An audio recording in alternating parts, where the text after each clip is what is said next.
Okay. I want to say something. I put a correction here. I think it's probably a little bit more of a clarification. One of the points that I made last week was that Israel was called to be different. That's kind of why all of their weird rules are in place. It marked them out as different. And I had someone come up to me after the class and say, well, they weren't just different for the sake of being different. And that's right. And if I came across as saying that, it certainly wasn't my intention. They weren't different just to be different. They were different because they serve God, and God is different. The word we use is He is other. He is somehow separate from not only the physical world, but from even the other spiritual beings that exist. He is different. And because Israel is His chosen people, they are different as well. So I just wanted to make that one clarification over last week. I wasn't trying to say they were just different to be different. There was purpose behind it. It was because they serve God. Okay. With that little correction or clarification being made, let's go on. We're going to be in chapter 9 this morning. And chapter 9 starts out with an objection that I've heard before. You may have heard it as well. There's a lot of people out there who say, well, obviously God is not good because in the Old Testament He goes in and kills everybody in the land. And it's not just a matter of let me kill their army. God in many places says, let's go in, let's kill the men, let's kill the women, let's kill the children, let's kill the cattle, let's kill the animals. God went in and said, let's kill everything. And of course, we look at that kind of language through modern eyes and we say, well, that's not good. We have a word for that. That word is genocide. There are plenty of instances in our world where that happens, and everybody gets all up in arms about it. And so the question is, well, if God is doing that, how can God be a good God? How can He be a loving God? How is He not a monster? And that's sort of what we're going to tackle today. Here's the breakdown of the chapter. These are just the section headings in our book, but we're going to dive into each one a little better. So let's talk about sort of Israel's worldview, and kind of our overarching topic already. But when it comes to the battle for Canaan, there are a couple of issues going on here. There is still this fallout from the Babel incident back in Genesis 11. Where God divides the people up and He makes them in nations. And then we read more about that incident over in Deuteronomy 32, where it says He divided them up according to the numbers of these, He calls them sons of God, these other spiritual beings. And apparently the idea is, y'all take care of the rest of the people, and God, Yahweh, says, I'm going to focus on Israel. Israel is my portion. Israel is the one who has my inheritance. It's inheritance language is what He uses. And so there's that factor at play. There's all these other nations that serve other gods. And then there's the other factor, which is the giants. The Bible word for them is the Nephilim. These are the leftovers from this weird thing that goes on in Genesis 6, where the sons of God come down and cohabit with the daughters of men. And the text says the Nephilim were on the earth in those days. Other translations will say giants. The Jewish commentaries on these texts refer to them as giants. And so it's, what's going on here. So with that sort of still in the back of our minds as background, Israel is, we talked about Sinai, and after Sinai, they're going to go to the promised land.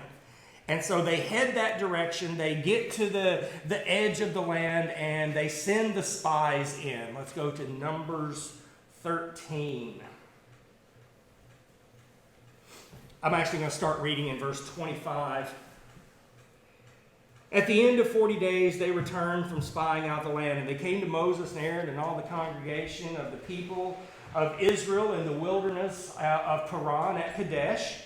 And they brought word back to them, to all the congregation. They showed them the fruit of the land, and they said, we came to the land which you sent us. It flows with milk and honey. I always like VeggieTales commentary on that verse. It sounds sticky. But it's a land that is just overabundant. This is its fruit. However, the people who dwell in the land are strong, and the cities are fortified and large. And besides, we saw the descendants of Anak there. So it's a good land, but there's apparently these people there that scared them. The way you say sons of or descendants of in Hebrew is sometimes to pluralize the word. And so the sons of Anak would be the Anakim. That im ending makes it plural in Hebrew. And we're going to read in some other places that Anakim and Nephilim are the same groups. So keep that in mind. Okay. Let's keep going in Genesis, Numbers 13. Jump down to verse 32. So they brought to the people of Israel a bad report of the land, saying they had spied out, saying, the land which we have gone to spy out is a land that devours its inhabitants. The people we saw are of great height. We saw the Nephilim, the sons of Anak who come from the Nephilim. And we seemed ourselves like grasshoppers, and so we seemed to them.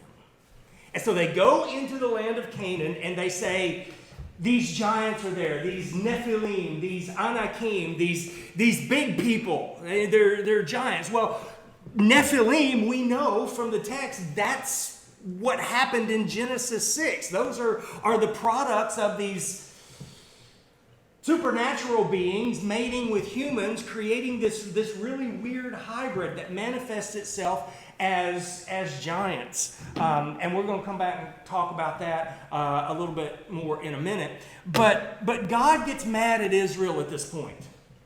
They come in and you know the story. 10 of the 12 spies say, we can't do it. 2 of them go, oh yeah, we can. But most of them say no. And so jump the page to Numbers 14. The Lord said to Moses, how long will this people despise me? How long will they not believe in me, in spite of all the signs that I have done among them? He says, these are the same people. They saw the plagues. They were there for the Exodus. They were at Mount Sinai. They saw me do all of this stuff. How long are they going to keep going, well, we're not sure if God can do it anymore? Verse 12, I will strike them with pestilence and disinherit them. I will make of you a nation greater and mightier than they. God says, I've had it. I'm throwing them away, Moses. It's going to be me and you. I'm going to build you up to be my nation. Now, Moses goes on and says, okay, don't do that. Let's keep working with what we've got here. And God agrees, but basically says, okay, here's the deal. 40 years you're going to wander in the desert. This generation is going to die off. That's their punishment. The people who doubted me, who were afraid of the Nephilim, who didn't think I could fulfill my role, they're going to die in the desert. And I'm going to raise up the generation after them. And that's the generation that gets to go to the land that I've promised. Okay. Let's set that aside for just a second. Let's run back to Genesis 6. Let's talk about these guys some more. Genesis 6, 1 through 4. Man began to multiply on the face of the land. Daughters were born. The sons of God saw that the daughters of man were attractive, and they took as their wives any they chose. Yahweh said, my spirit shall not abide in man forever, for he is flesh. His days shall be 120 years. The Nephilim were on the earth in those days, and also afterwards, when the sons of God came to the daughters of man, and they bore children to them. These are the mighty men of old, men of renown. Okay. There's a couple of options. We've already talked about this. There are some people that say these were angels. We haven't talked about angels yet, But angel doesn't seem to be a class of being. The word angel seems to be a job description. We'll talk more about that.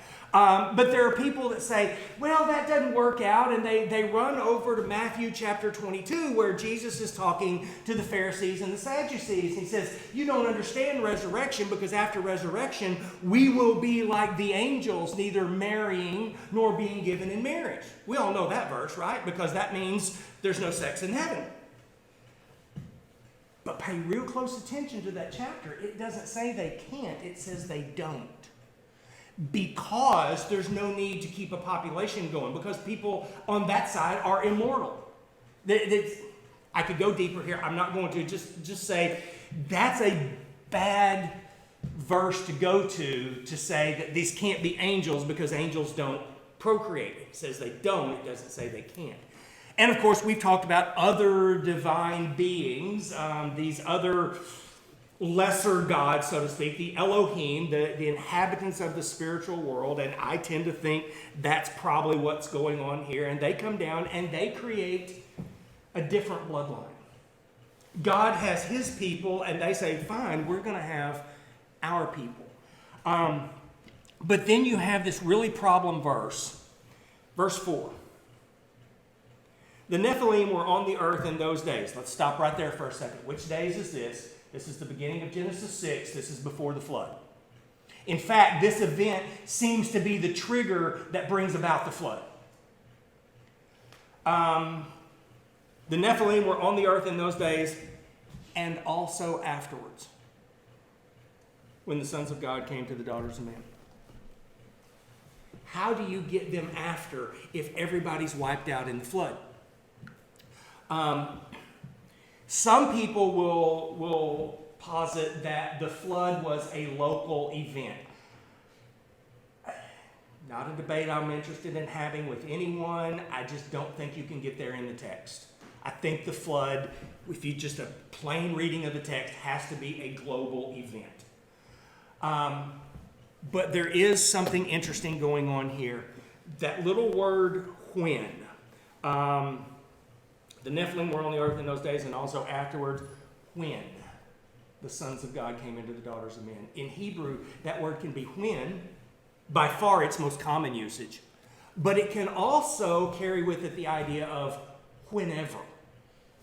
In other words, it's possible this was not a one-time event. After the flood, it's possible that this continued to happen.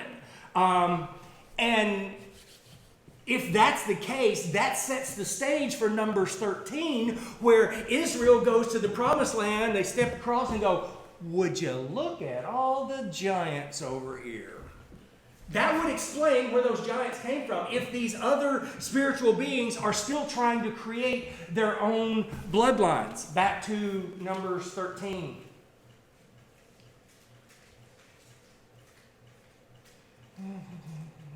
Okay, here we are. Numbers 13. Land flowing with milk and honey. The people who dwell there are strong. We saw the descendants of Anak there. And so they're scared of them, despite the fact that they've seen God in action. There we are. Chapter 14, verse 32, but as for you, God is speaking, as for you, your dead bodies will fall in the wilderness, your children shall be shepherds in the wilderness 40 years. You shall suffer for your faithlessness until the last of your dead bodies lies in the wilderness. According to the number of days which you spied out the land, 40, see how far do I need to go here? 40 days, a year for each day. And you shall know my displeasure. I, Yahweh, have spoken. Surely will I do to all this wicked generation who are gathered together against me in the wilderness. They shall come to a full end. They shall die. So, Israel doesn't believe God, and this is their punishment. Now, here comes the interesting part. Here comes, well, I'll be honest with you. When I'm studying this, I looked at this and I said, wow, I never noticed it before. Notice who they're afraid of. The sons of Anak, the Nephilim, these giant creatures. Okay, then comes 40 years of wandering. Here's a little bit of a map. I know it's hard to see. Don't worry, we'll zoom in here in a little bit. But you can see here's the Dead Sea, here's Sea of Galilee, here's Jerusalem. Just to sort of give you an idea, this is the land of Israel. Towards the end of the wandering, right as the 40 years are almost over, the Israelites go up the east side of the Jordan Valley here, all the way up to a land called Bashan. Now, we're going to zoom in on this northern part here so you can see a little better. Here's Bashan. Here's some of the towns that are mentioned. There's Mahanaim, Ramoth Gilead, Edrei, and Ashtaroth. Okay, so this is where they are. The end of their wanderings, they end up in Bashan. And when they get there, they meet two kings, Sihon and Og. Now, Joshua chapter 13 refers to Og and calls him a Rephaim. In fact, he says he is the last of the Rephaim. Deuteronomy chapter 2 says that the Rephaim are the same as the Anakim, and Numbers 13 says that Anakim and Nephilim are the same. So Og is a Nephilim. He's one of these giants, and in fact, if you go and you dig into the descriptions that are given of him, it describes him that way. Head and shoulders above everyone else, just huge, big man. He's a giant. Who's the last thing, the last obstacle that the Israelites encounter before they go back to the Canaan, back to the Promised Land? It's the giants. Again, it's those very beings that scared them off the first time. God says, okay, let me show you one more time what kind of battle we're fixing to have. And so the last encounter in the wilderness are the giants, the Nephilim, these whatever hybrid creatures they are, before Israel goes back. So he's saying, a generation ago, you didn't believe in me when this is what you encountered. Are you going to now? So the setup is exactly the same as it was 40 years ago. Now, the difference is Israel's response. I do want to talk for just a second about this area up here, Bashan, this area east of the Sea of Galilee. Bashan is a word that is often translated as the place of the serpent. Remember our discussion a few weeks ago about the serpent in Eden? The two words, don't ask me to go into it, the two words are kin to one another. And in the ancient Near East, in all of the writings, not just the Bible, but in writings from Mesopotamia and Assyria and all of these other nations around, Bashan is always considered to be an evil place. Everyone hates this area. Something evil happens there. It is a stronghold. The New Testament phrase that will be used is the gates of hell. And I know that because Bashan is the place where Mount Hermon is. We've mentioned Mount Hermon in passing before. The Jews of the day believed that Mount Hermon is where these beings in Genesis 6 first set foot on earth. Their understanding of Mount Hermon was, this is an evil place. This is a place where corruption happens. And when Jesus has this conversation with his apostles, with his disciples, and says, on this rock I will build my church, and the gates of hell shall not prevail against it. If you look very carefully at where he says that at Mount Hermon. He takes his disciples to that place and he says, the gates of hell will not prevail against my church. And it's also interesting that the word Hermon is related to the word for destruction. Let's go to Deuteronomy chapter 3. We devoted them to destruction, as we did to Sihon, the king of Heshbon, devoting to destruction every city, men, women, and children.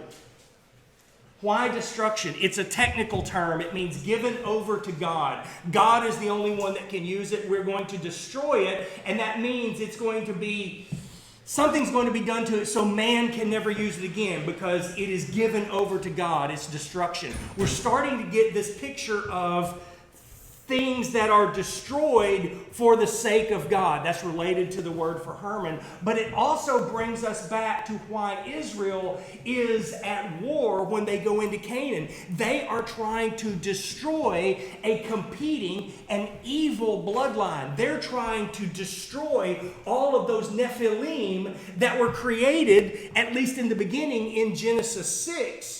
When the sons of God came down to the daughters of men and said, we're going to rival God in choosing a people.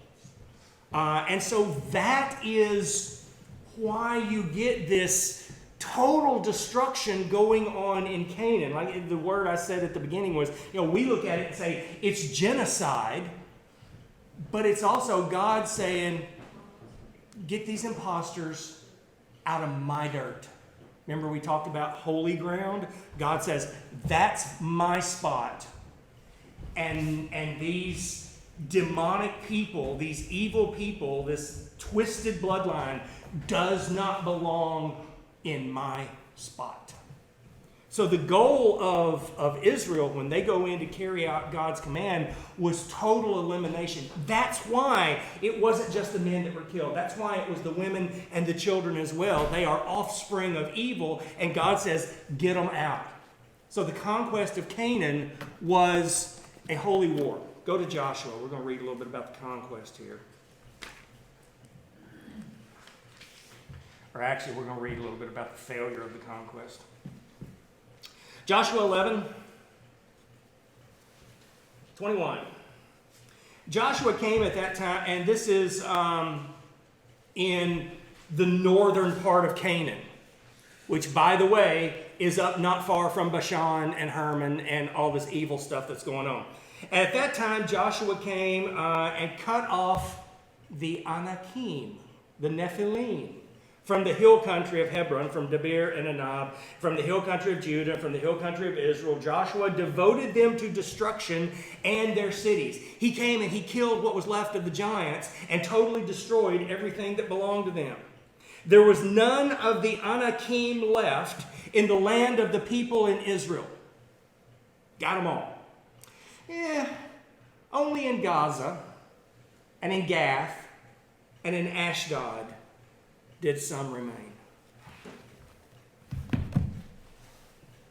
Who lived in Gath? Goliath. Remember Goliath? A giant, a Nephilim, an Anakim. The conquest story says Israel got them in their land, but they didn't get them all. And this is going to cause problems throughout Israelite history. It's why Gaza and Gath and Ashdod are mentioned. We know David faces Goliath, who is from Gath, but if you read about David's reign as king, he's always having problems with Gaza and Ashdod as well. The failure in the conquest here is going to have consequences 500 and 600 years later during David's reign and Solomon's reign and all of these other kings, because Israel didn't do their job here. It causes problems for the rest of Israelite history. This attempt to annihilate this bloodline is going to continue almost indefinitely.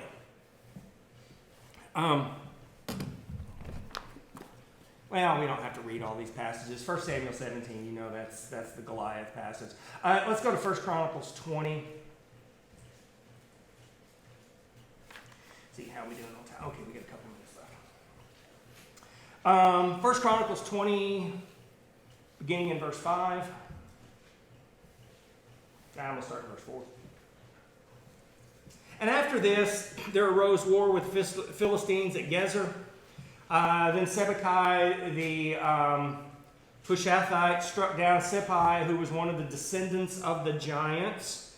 And the Philistines were subdued, and there was war with the Philistines. And Elhanan, the son of Jair, struck down Lamhi, the brother of Goliath, the Gittite, the shaft of whose spear was like a weaver's beam. I mean, we're way down in history at this point, and you're still having problems with giants and Nephilims. And again, there was war in Gath, and there was a man of great stature. He had 6 fingers on each hand, 6 toes on each foot, 24 in number, and he was descended from the giants, and he taunted Israel.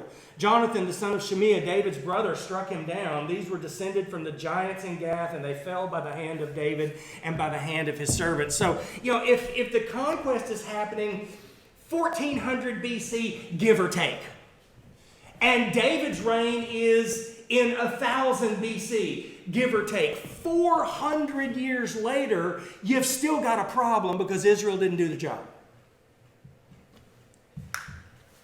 You see, Israel thought, it's good enough. We got all the giants from living in the house next to us. We'll be fine here. We didn't get them all, but we got all the ones that were bothering us. And I love this quote that I found. I don't remember if I found this in the book Supernatural or in Heiser's other book, Unseen Realm. Partial obedience is disobedience. They didn't do everything God had commanded. And because of that, there were consequences that lasted. Okay, why does this matter? When Paul talks about the enemy, he uses geographic terms. Principalities, thrones. He uses all of this language about the evil one, and he does it in terms of they're wanting to be in charge of the places. But God says the place where we are is holy ground, and the other demonic influences are not allowed to be in charge there. Why does God bother with us? It's because we carry within us His image. We are His imagers. We are His representatives. And those other spiritual beings, those lesser gods that rule over the other nations and have left their appointed place. Go read Psalm 82 where God calls them together and says, I gave you a job to do, and you turned it into something about you instead of something about me, and so I'm going to finish this. He's saying those other beings are not going to thwart what I planned. Israel's call was to restore Eden, but Israel couldn't or wouldn't do it. And God said, well, the only way that's going to happen is if I do it myself. And so that's why God had to put on a body and come down here so that a man could fulfill the covenant to restore relationship with God back to the way it was supposed to be in the beginning. And it all happens because this ongoing holy war between the realm of evil and the realm of Yahweh. Now, here's the catch. God couldn't let anyone know about this until it actually had to happen. He had to sneak it up on them. That's why Paul talks about the mystery of Christ. That's why is it Peter who said, angels longed to look into these things. They wanted to know what was going on, but they didn't get it. We get it. God has now clarified to us things that He kept hidden from the angels. And it all goes back to, is it Yahweh or is it not Yahweh? Whose side are you on? Pick one. Because you only get to pick one. Questions or comments? Okay, next week we're going to pick up with, I don't even remember the title of the next chapter. I've been reading so much lately I can't keep it all straight. Hidden in Plain Sight, which I think is going to be about mystery kind of stuff. So we'll be here next week.